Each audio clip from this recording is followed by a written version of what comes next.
오늘 7페이지 위에서 세 번째 줄에 네 번째 예배 요소인 기도를 보도록 하겠습니다.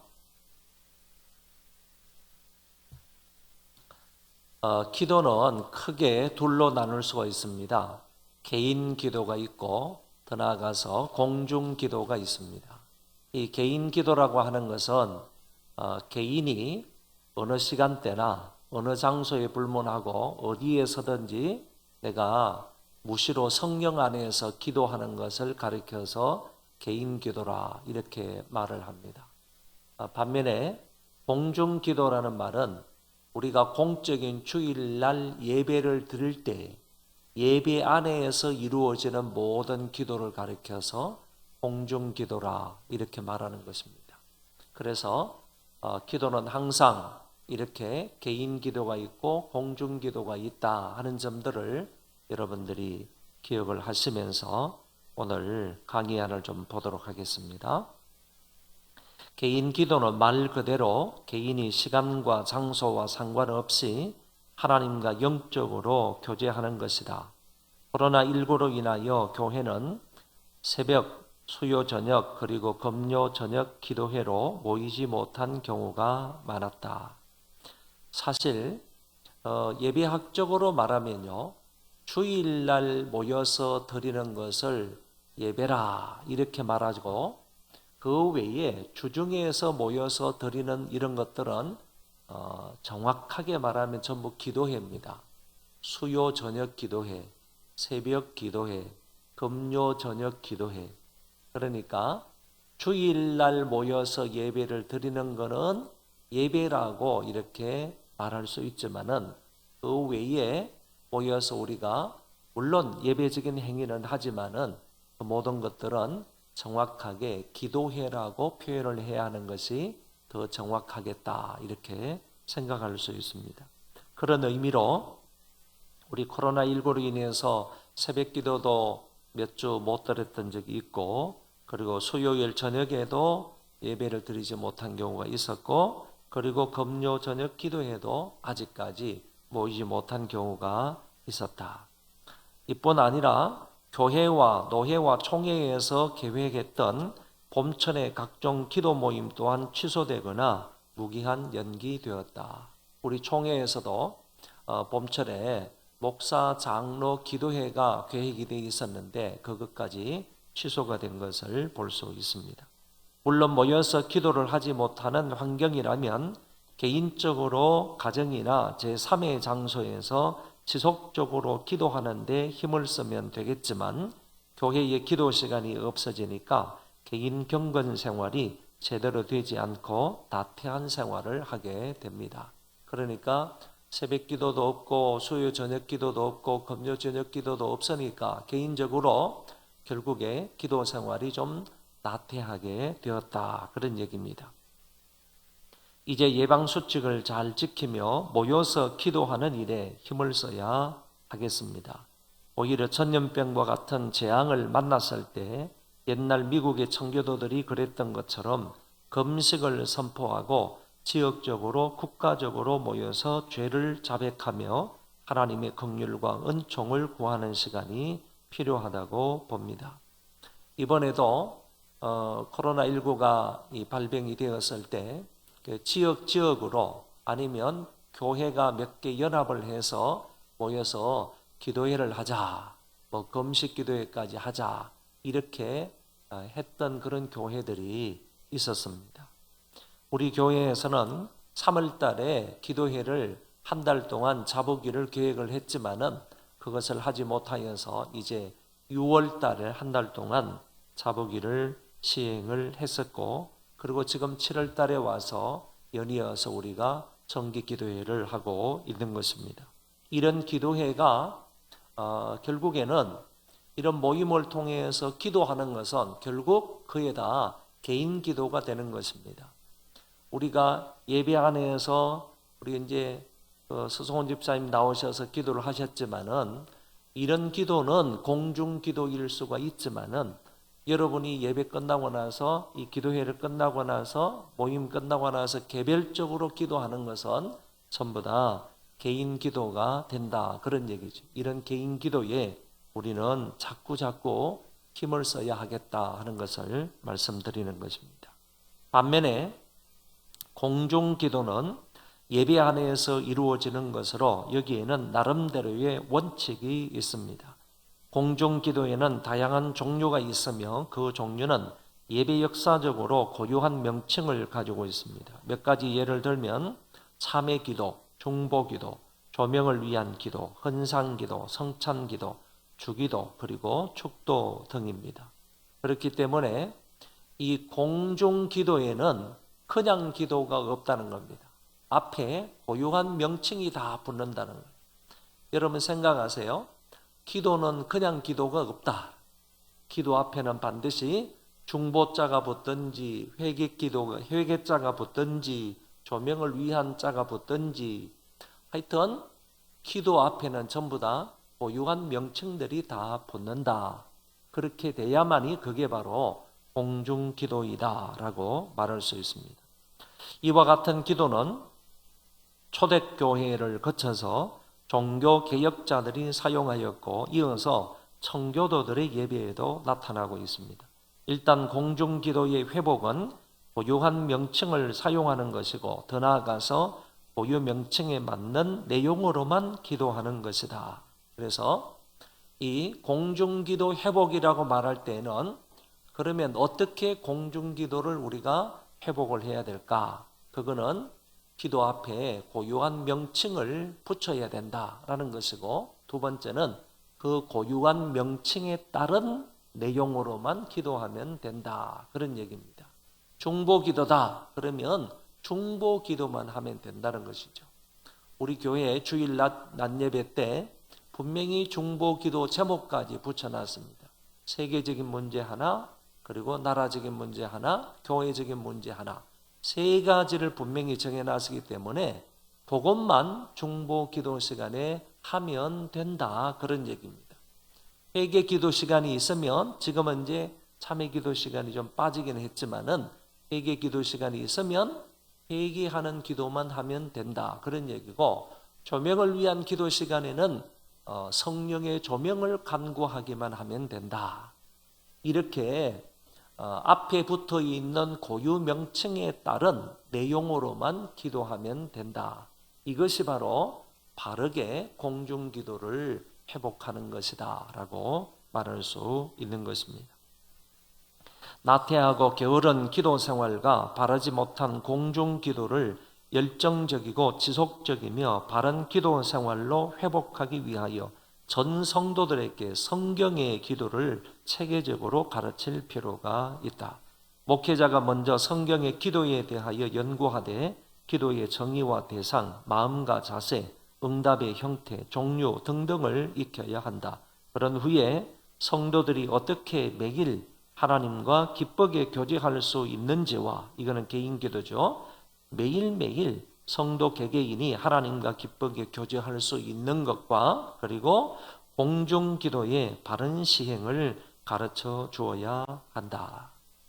우리 교회에서는 양육반을 마친 사람들에게 그 기도 학교를 가르칩니다. 그래서 집사람이 주로 가르치고 있는데 그 기도 학교에 들어오면 적어도 교재를 따라서 한 16주 그렇게 좀 되지 않으면 적어도 한 13, 14주 정도 기도에 대한 그런 신학을 공부하게 되는 겁니다.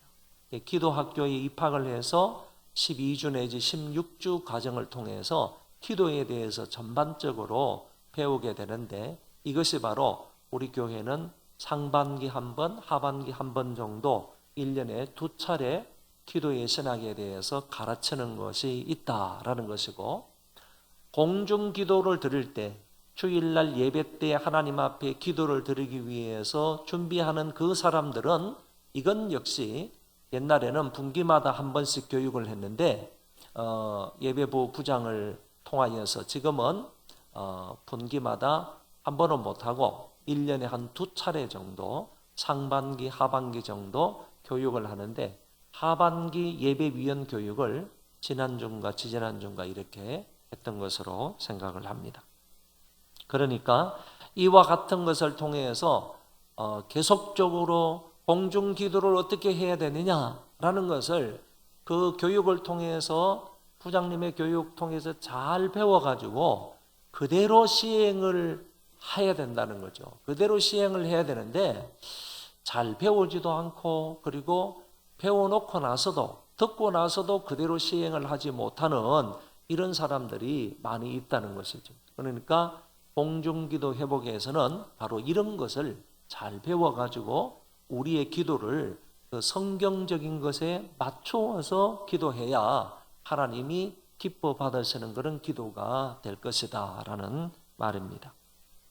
그 밑에 보시면 그래서 모두가 기도의 신학을 알고 개인 기도와 공중 기도를 합당하게 함으로써 하나님의 마음에 합하여 하나님께 영광을 돌려야 한다. 이성구 교수는 전염병의 창궐함 속에서 교회는 살아계신 하나님께 은혜를 구하며 일반 은총 가운데에서 우리를 정상적인 상황으로 돌아갈 수 있도록 공동의 기도와 개인 기도에 더욱 힘써야 한다라는 말을 했습니다.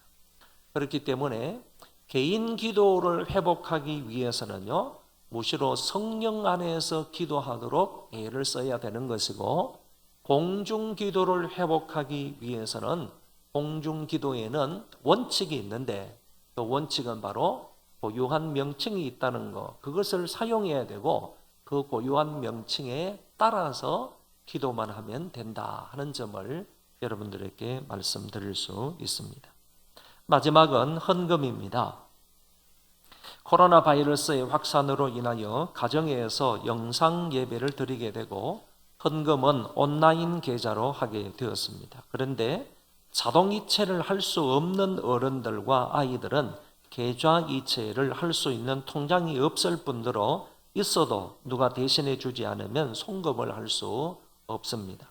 또한 주일에 출석하여 예배를 드릴 때에는 적은 금액의 헌금이라도 정성스럽게 헌금을 했는데 적은 액수는 계좌 이체로 헌금하지 않는 현상을 볼 수가 있다는 것입니다.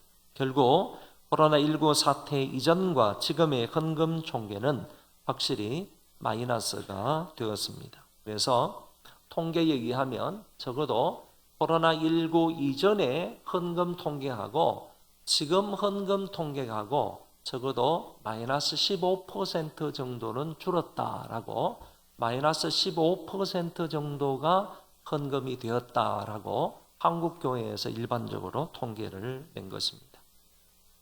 우리가 하나님께 헌금을 드릴 때에는 예수님이 가르쳐 주신 말씀과 사도들의 교훈을 따라야 합니다. 예수님이 물질과 하나님을 겸하여 섬길 수 없다라는 말씀하셨죠. 그러니까 예수님께서 이 말씀을 하셨을 때 인간들 속에는 어떤 마음이 있는가 하면은 하나님을 섬기듯이 동시에 물질도 하나님처럼 섬길 수 있는 인간들이다 하는 것을 전제하고 말씀을 하신 거예요. 그러니까 사람들에게 있어서 물질욕이 얼마나 대단한지, 이 돈을 사랑하는 마음이 얼마나 대단한지 예수님께서 하나님처럼 물질을 섬겨서는 안 된다. 그런데 실제적으로 사람들은 하나님처럼 하나님과 동등한 입장에서 물질을 섬기는 만몬주의자들이 많다 하는 것을 염두에 두시고 그런 말씀을 하셨다 하는 점을 기억을 해야 합니다.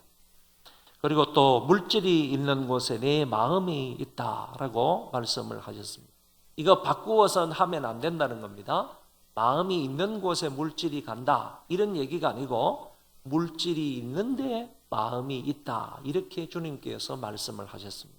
그러니까 선교에 물질을 간 사람이, 선교에 헌금을 한 사람이, 장학 헌금을 한 사람이 그런 쪽에 마음이 가도록 되어 있다라는 것이죠. 그래서 주님께서 물질이 있는 곳에 내 마음이 있다 이렇게 말씀을 하셨고요. 두 렙돈을 헌금한 과부를 칭찬하신 것은 물질에 대한 많은 교훈들 중 일부일 뿐이다.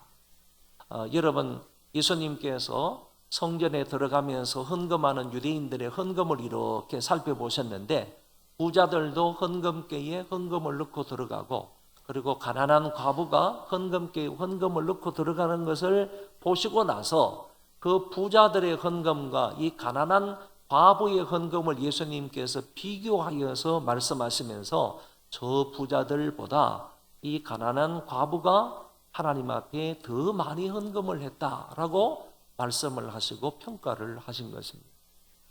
여러분, 헌금의 액수면을 본다면 분명히 부자들이 이 과부보다 많이 했을 거예요.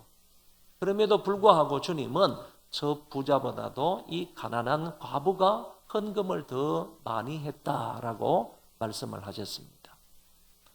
어떻게 헌금을 했기 때문인가 하면은 이 가난한 과부는 자기가 가지고 있는 전 재산 2렙돈을 다 몽땅 드렸기 때문이다라는 얘기입니다. 그러면 이 과부는 2렙돈을 드리고 나면 더 이상 자기가 생활할 수 있는 생활비가 아무것도 남지 않는 겁니다. 영원입니다. 빵원입니다. 그런데 이 부자는 많은 재산 가운데에서 이 과부보다는 더 많은 액수의 헌금을 드렸겠지만은 아직 이 부자에게는 남은 돈이 많이 있다는 것입니다. 어쩌면 주님께서요, 헌금을 드린 액수를 보신 것이 아니고 드리고 난 이후에 남은 액수를 보시고 이 과부가 부자보다도 더 많이 헌금을 했다라고 말씀을 하셨다고 보는 겁니다. 그러면 부자는 자기가 가지고 있는 것 생활비 전부를 드려야 이 가난한 과부가 2렙돈을 드린 것과 맞먹는 그런 금액이다라고 볼 수가 있는데, 부자는 그러지를 못했고 이 가난한 이 과부는 그랬기 때문에 주님으로부터 칭찬을 받은 것이라고 볼 수가 있습니다. 예수님이 외식하는 자들을 책망하시면서 11조에 대하여 말씀을 하셨습니다. 혹자는 11조를 부정하기도 하지만 여러분, 요새 11조를 부정하는 사람이 굉장히 많이 있습니다. 예를 들면요, 솔직하게 말씀을 드릴게요. 바로 옆에 이게 바다만, 이 다리만 하나만 딱 건너가면 여기 논현동에요, 목회를 하시는 분이 계시는데, 요새 인터넷상으로 많이 뜰 거예요. 그 목사님도 11조를 부정합니다. 왜 11조를 해야 되느냐? 왜 새벽 기도를 해야 되느냐? 할 필요 없다, 이런 얘기죠.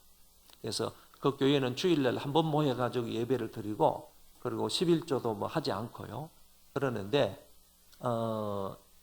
목사는 새벽 기도를 해야 되지만은 일반 성도는 새벽 기도 할 필요가 없다.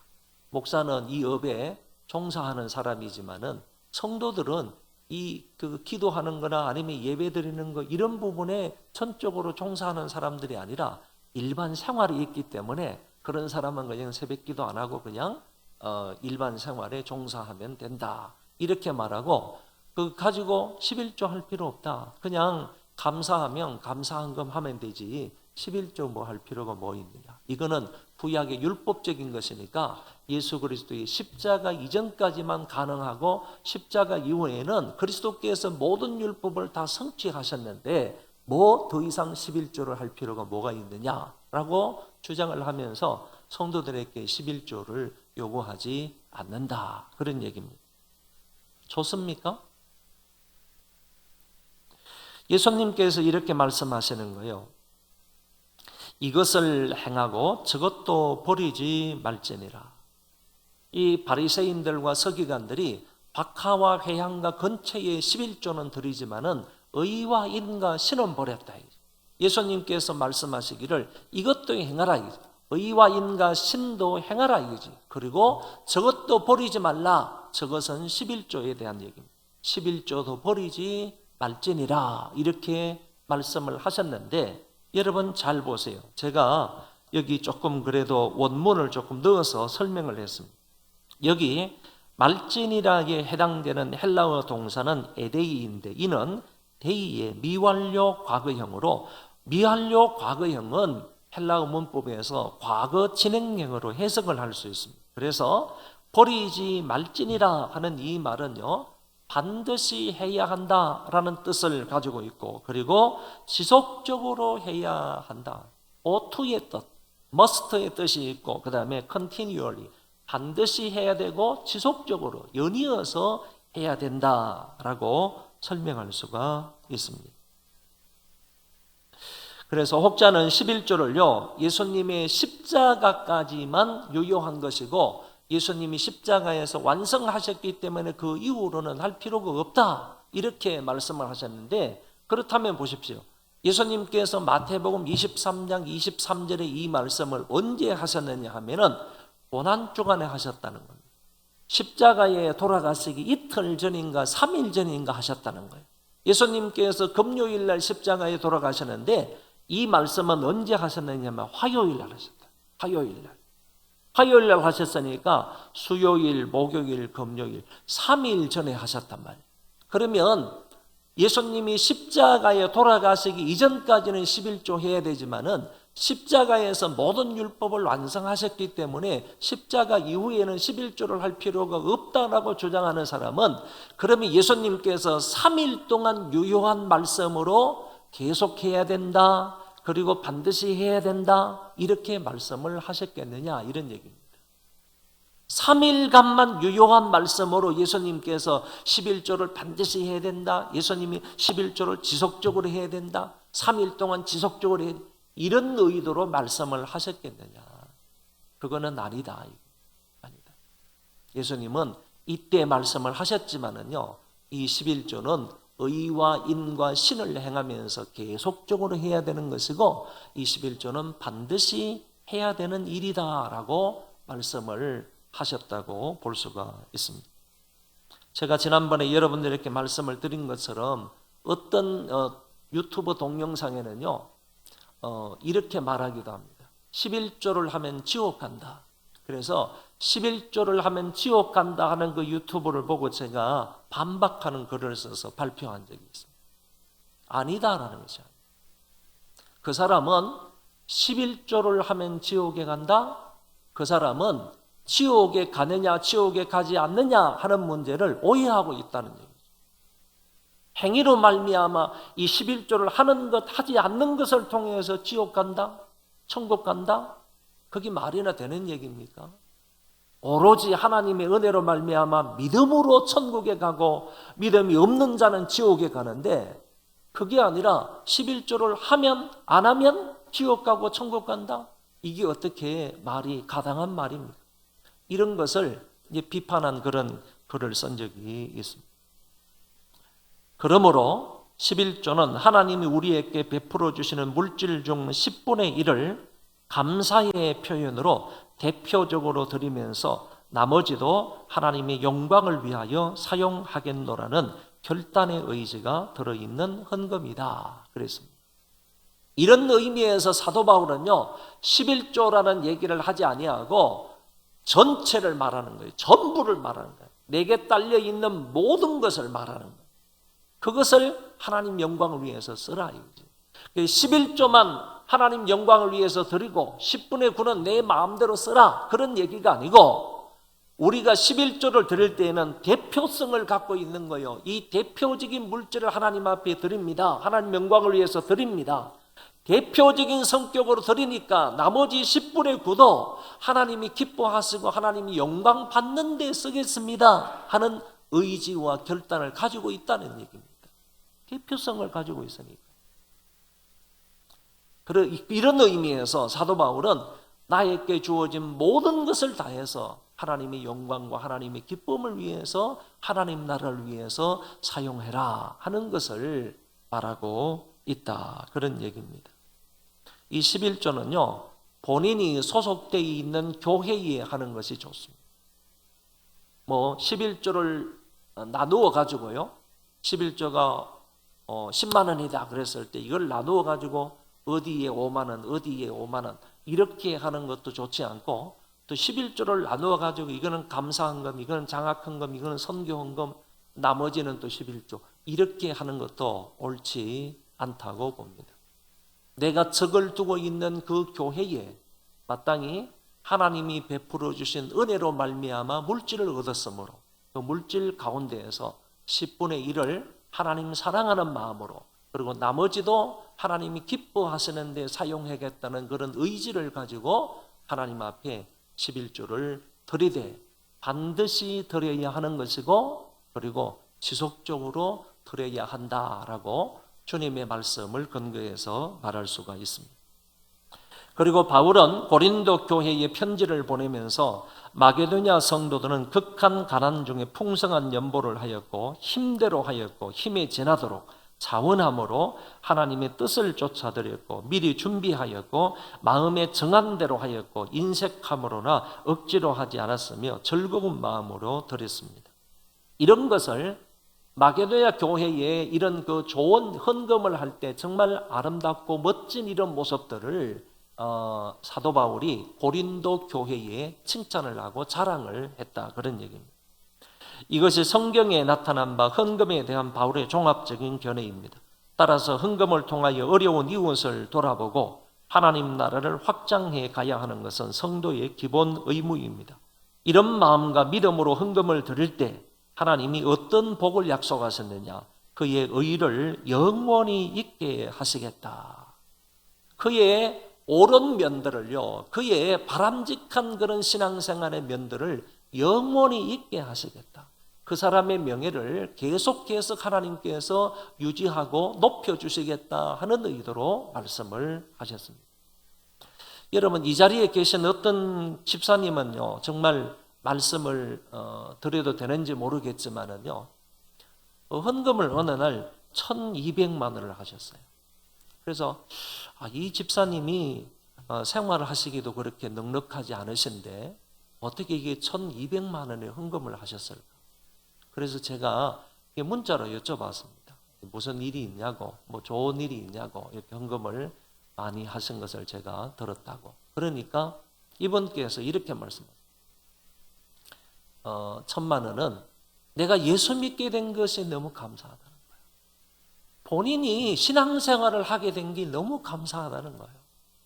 신앙생활을 하게 된 게 너무너무 감사해서 하나님 앞에 감사헌금으로 1,000만 원을 드렸다는 것이고, 그다음 200만 원은 뭐냐? 200만 원은 자기 남편이 구원받게 되기를 위해서 헌금을 드린다. 그래서 남편이 속히 구원받아서 함께 나와서 예배드리는 그런 남편이 되었으면 좋겠다. 이런 바람으로 헌금을 드렸다고 얘기를 하더라고요. 여러분, 뭐 200만 원도 그렇지만은 1,000만 원이라는 돈은 이게 뭐 굉장히 큰 돈이잖아요. 우리에게 있어서 굉장히 큰 돈인데 이런 엄청난 그 금액의 헌금을 예수 믿게 된 것을 감사한다고, 내가 신앙생활을 하게 된 것을 감사한다는 그 이유로 하나님 앞에 헌금을 드렸다 그런 얘기입니다. 또 어떤 권사님은 우리 가난한 사람이 있다고 그래가지고 어려운 사람이 있다고 그래가지고 그 사람에게 그냥 장학금으로 1,000만 원을 흔쾌히 그냥 해주셨습니다. 그러니까 장학금으로 1,000만 원을 하기도 그것도 이제 개라 할까요? 뭐 어떤 적금이라 그거를 깨가지고 그거를 이제 타가지고 이렇게 1,000만 원을 헌금을 하신 권사님이 계시는데 너무 정말 아름답지 않습니다. 그 어려운 학생을 그냥 1,000만 원을 그대로 다 도와준 것을 제가 옆에서 보았습니다. 우리 발열 체크기를 하면서요, 이제 일단은 외상으로 이렇게 설치를 해두었는데, 제가 지난 주일날 일부 예배를 마치고 나서 이건 이제 외상으로 했습니다. 450만 원 혹시 헌금하실 분이 있으면 좀 연락을 주십시오. 그랬는데 일부 예배 마치고 나서 어떤 분이 그냥 목사님 아무도 안 하셨죠? 그럼 제가 하겠습니다. 그러면서 기쁜 마음으로 이렇게 하시겠다고 그랬습니다. 그래서 감사하다고. 2부 예배 때 제가 와가지고 1부 예배에 작정을 한 사람이 있습니다. 그리고 제가 이제 광고를 하고 또 기도 시간에도 기도를 했잖아요.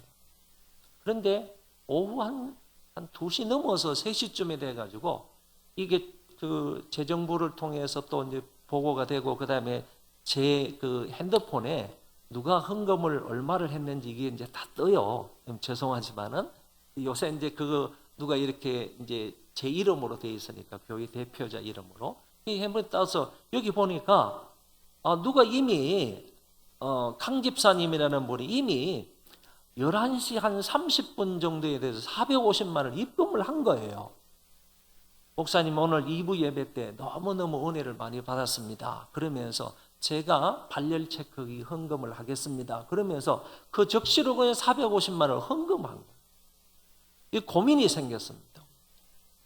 자, 한 사람은 그 시간대쯤 해서 목사님 제가 하겠습니다 라고 약속을 하셨고, 그리고 한 사람은 직접 그 시간에 헌금을 하셨고, 그러면 둘 중에 이거를 누가 한 사람만 해야 되는데 어떻게 하냐 이거지. 그래서 아직 헌금을 하지 않은 분에게 양해를 구했습니다. 먼저 하신 분이 있습니다. 죄송합니다. 다음번에 이렇게 하시면 좋겠습니다. 이렇게 연락을 드렸더니만은 목사님 안 됩니다. 자기가 먼저 약속을 했다는 거예요. 그러니까 안 됩니다. 안 된다는데 또 목사가 뭐라고 그러겠어요? 그래서 그걸 어떻게 하지요? 그러면 이럴 때는 제가 어떻게 해야 될지 잘 모르겠습니다 라고 문자를 보내고 났는데, 월요일 날 아침 일찍 송금을 또 한 거예요. 450만 원을 한 거예요. 그래서 한 사람만 받아야 되는데, 헌금을 거기 한 대를 설치했으니까 한 사람을 받아야 되는데 지금 두 사람이 450만 원, 450만 원 헌금을 한 거예요. 이럴 때 어떻게 해야 됩니까? 여러분,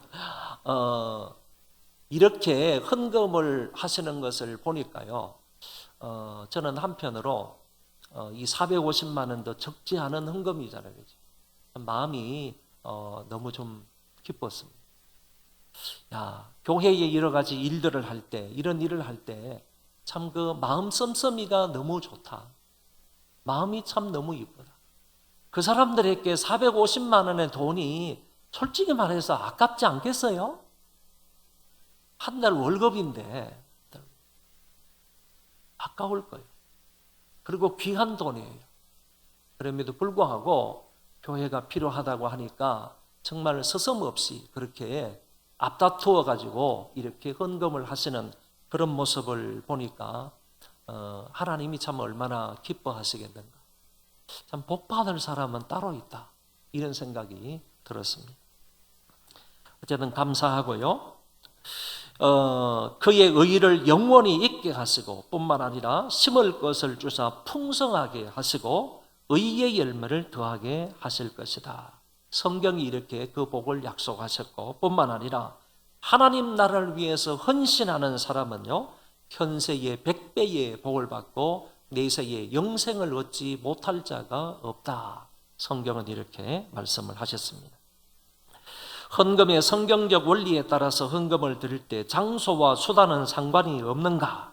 다시 말해 성경의 정신을 가지고 가정에서 기기를 사용하여 헌금을 계좌이체해도 괜찮은가? 라는 질문을 생각해 볼 때 이건 역시 영상 예배에 따른 위기시의 임시적인 헌금 방법이므로 헌금은 공예배의 한 고정된 순서임을 알아서 자신을 먼저 주께 드림과 같이 현장에서 헌금에 분참하는 것이 합당하겠다. 헌법의 예배 지침에도 모든 신자는 성경이 가르친 대로 예배의 한 부분으로서의 헌금을 드려야 할 의무를 가진다라고 했기 때문입니다. 예배의 한 부분으로 헌금을 드려야 한다. 이런 면들을 볼 때 기기를 통해서 계좌이체를 하는 것은 이 말에 합당치 않겠다. 이런 생각을 갖습니다. 혹자는 하나님이 코로나19를 통하여 교회의 예배를 흔들어 놓으신 것이라고 말했는데 필자는 이 말에 충분히 공감합니다. 하나님이 교회 예배를 흔드실 때에는 이유와 목적이 있을 것입니다. 우리의 예배가 위선적이고 타락하고 부패하여 하나님께 역겨운 것이 되었기 때문이리라. 마치 이사야 시대의 예배, 무수한 제물을 가져오고 안식일과 절기에 내 앞에 보이러 나오고 손을 펴고 많이 기도하는 것처럼 하나님이 그의 백성의 위선적인 예배를 거부하신 것 때문이 아닌가. 그리고 중세교회의 말씀 결여, 의식 중심, 빗나간 예배 신학에 근거한 인본주의적, 자의적 예배로 인하여 종교적 암흑기를 지냈던 것처럼 우리의 예배도 그랬기 때문이 아닌가. 또한 중세교회의 틀에서 벗어나지 못한 영국 국교의 가식된 의식 위주의 예배와 편리주의의 모습이 우리에게도 있었던 것은 아닌가. 하나님이 코로나19를 통하여 그런 역겨운 예배를 흔들어 금지시키고 거부하신 것이 아닌가. 그렇다면 이제 예배의 회복은 과거로의 회귀가 아닌, 그러니까 과거로의 단순한 회귀라고 말한다면 우리는 위선적인 예배로 돌아가는 것이고, 그리고 역겨운 예배로 돌아가는 거고, 성회와 함께 악을 행하는 예배로 돌아가는 것밖에 되지를 않는다, 그런 얘기입니다. 성경적인 예배의 본질로의 회복이 되어야 할 것이다. 이것이 바로 코로나19를 통한 우리를 향한 하나님의 목적이라 생각한다. 이사야와 종교개혁자들과 청교도들이 그리했던 것처럼 현실을 냉철히 성찰하고 회개하며 예배가 하나님의 계시에 대한 인간의 바른 응답이 되는 방향으로 나아가야 한다. 이것만이 위선된 예배, 인본주의, 개인주의, 자의적 숭배를 막고 예배의 본질을 회복하는 길이다. 포스트 코로나19에는 성경과 예배 신학에 근거하여 예배의 각 요소를 수정 개혁해야 한다. 설교는 본물이탈 설교에서 본문이 살아있는 설교로 바꾸어야 하고, 회중은 설교를 경청해야 하고, 성찬은 신앙 공동체가 한 곳에 모여서 떡을 떼어 나누고 잔을 나눔으로 은혜와 교제의 수단으로 바르게 시행되어야 하며, 찬송은 삼위일체 하나님의 성품과 사역을 찬양하되 몸과 마음을 다해 영적으로 열정적으로 노래해야 한다. 기도는 구속받은 백성들이 무시로 성령 안에서 하고, 공중기도는 고유한 명칭을 따라 그 명칭에 맞는 내용으로 기도하기를 힘쓰고, 헌금은 성경의 원리에 따라 드림으로 하나님께서 받으실 만한 향기로운 제물이 되어야 합니다. 이와 같은 모이는 교회의 강화를 통하여, 모이는 예배의 강화를 통하여 삼위일체 하나님의 구속사가 역동적으로 은혜롭게 드러날 것이며, 하나님의 영광은 창일하게 퍼져나갈 것이며, 신앙 공동체의 의식은 더욱 강화될 것입니다. 여러분, 모이는 예배의 성격을 강화시켜야지요, 흩어져서 여러분들이 사회에서 신앙생활하는 것이 강화될 수가 있습니다. 주일날 모여서 하나님 앞에 예배를 드림으로 성령의 임재를 느끼고 경험하고, 그리고 하나님의 말씀을 통해서 우리가 은혜 받고 성도들끼리 아름다운 그런 신앙의 교제를 나누는 것을 통하여서 모이는 예배의 성격을 강화해야 된다는 겁니다. 이 강화를 통하여서요, 여러분이 월요일부터 토요일까지 가정에서 생활하든 직장에서 생활하든 어디에 생활하든 그 생활에 활력이 있게 되는 것이고, 역동적으로 아름답고 멋지게 신앙생활을 할 수 있게 된다는 겁니다. 모이는 예배를 통해서 은혜 받지 못하면요, 이것이 강화되지 않으면 여러분의 삶의 예배가 절대로 강화될 수가 없다, 그런 얘기입니다. 그렇기 때문에 모여서 예배를 드리는 이 예배를 강화해야 되고, 여기에서 본질을 회복한 그런 예배를 드림으로 우리가 모여서 드리는 예배를 통해서 은혜 받아야 됩니다. 성령의 임재함과 역사를 경험해야 된다. 그래야만이 일주일 동안의 삶을 역동적으로 하나님이 기뻐하시는 그런 삶을 살아갈 수 있다는 말씀입니다. 여러분, 이번 기회를 통해서 과거로의 회귀가 아니라는 겁니다. 과거로 다시 돌아가는 게 아니라는 겁니다. 이런 기회 때 하나님이 왜 코로나19를 통하여서 우리의 예배를 흔드시느냐, 그 이유와 목적을 우리가 분명히 깨닫고요, 우리의 예배 회복을 위해서, 예배 본질 회복을 위해서 하나님께서 이런 고난과 재앙을 주셨다라고 생각을 하시고, 존 파이퍼가 말한 것처럼 이런 것을 통하여서요, 우리의 예배 생활, 우리의 삶을 한번 정렬을 해보시기를 바랍니다. 저는 이 정렬이라는 말을 이번에 깊이 생각을 하게 되었는데, 군대에서 훈련을 받다가 잠깐 동안 휴식을 하고 나서 다시 이 조교가 얘기하지 않습니까? 오하열 정렬, 다시 정렬, 이렇게 얘기하지 않습니까? 그 정렬을 할 때 정신을 차리고 앞뒤 좌우 이렇게 간격을 맞추고 줄을 맞추고 하는 것을 볼 수 있는데, 우리가 그런 것처럼요, 우리의 예배의 자세가 흐트러져 있지 않아요. 위선되고 가식된 그런 모습이 있지 않아요. 우리의 예배가 정말 하나님께서 역겨워하시는 그런 예배가 아니었는가? 그래서 하나님께서 이것을 흔들어 놓으신, 하나님께서 우리의 예배를 흔들어 놓으시고 금지시키는 것이 아닌가? 너희들 마당만 밟는 그런 예배를 나는 원치 않는다. 그래서 하나님께서 우리에게 코로나19 바이러스를 이렇게 보내신 것 아닌가? 그렇다면 우리 예배 생활을 다시 정렬해야 되지 않는가? 다시 정렬을 해서 가다듬어서 하나님이 기뻐하시는 그런 예배자가 되어야 하겠다라고 봅니다. 이 모습을 생각하면서 우리 다 같이 한번 통성을 기도하도록 하겠습니다.